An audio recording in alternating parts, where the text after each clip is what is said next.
Hi friends, పిల్లలు ఈరోజు evening snacks చేయమని అడిగారు. ఇంట్లో 2 ఆలు ఉన్నాయి. వాటిని పొట్టు తీసి ఇదిగోండి ఇలా ముక్కల్లాగా కోసి ఉంచాను. ప్లస్ ఒక పక్కన డీప్ ఫ్రైకి ఆయిల్ పెట్టాను. ఇది పొద్దున బోండా వేసిన ఆయిల్ అండి. ఇప్పుడు మనం పిండి కలుపుకుందాము. ఈ పిండి వచ్చేసి కార్న్ఫ్లోర్ ఒక 4 స్పూన్స్, మైదా ఒక 4 స్పూన్స్ అండి. ఇప్పుడు ఈ పిండిలో కొంచెం సాల్ట్, కొంచెం కారం వేసుకుందాము. దీన్ని మొత్తం ఒకసారి ఇలా కలిసేలాగా కలుపుకోవాలండి, అంతా ఉండల్లాగా లేకుండా. దీంట్లో కొంచెం వాటర్ కూడా పోసుకొని కలుపుకోవాలి. మరీ థిక్గా లేకుండా, మరీ పలచగా లేకుండా బైండింగ్ కోసం కలుపుకోవాలండి, బజ్జీల పిండిలాగా.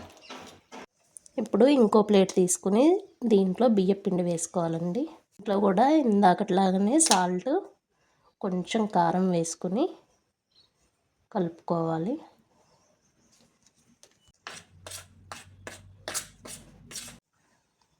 ఆయిల్ మనకి హీట్ ఎక్కిందండి. ఇప్పుడు ఇలా ఫస్ట్ కలుపుకున్నాం కదా, ఈ పిండిలో మనం ఆలు స్లైసెస్ వేసేసి ఇలా బైండింగ్ అయ్యాక దీన్ని మళ్ళీ పొడి పిండిలో వేసుకోవాలి. దీనికి ఇలా బియ్య పిండి బైండింగ్ అయ్యేలాగా చూసుకొని దీన్ని ఆయిల్లో వేసుకోవాలండి.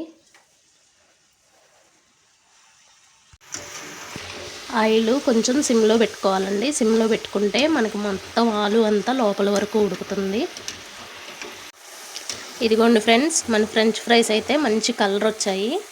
దీంట్లో ఆల్రెడీ మనం సాల్ట్, కారం వేసుకున్నాం కాబట్టి ఇంకా పైన ఏమి వేయాల్సిన అవసరం ఉండదు. కొంచెం పుల్లగా చాట్ మసాలా ఉంటే మీ దగ్గర చాట్ మసాలా వేసుకోవచ్చు.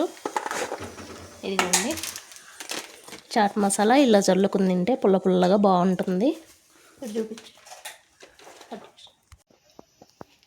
మనకి ఫ్రెంచ్ ఫ్రైస్ చేయగా ఇంకొంచెం పిండి మిగిలింది. ఇది వేస్ట్ చేయటం ఎందుకని ఒక 2 ఉల్లిపాయలు పాపను కోయమన్నాను, అవి కూడా కోస్తుంది. ఇంకా దీంట్లో పకోడీలాగా ఆ పిండిలో వేసేసి తినేయటమే ఫ్రెండ్స్. మీరు ఫ్రెంచ్ ఫ్రైస్ ఎలా చేస్తారు? Okay, bye friends.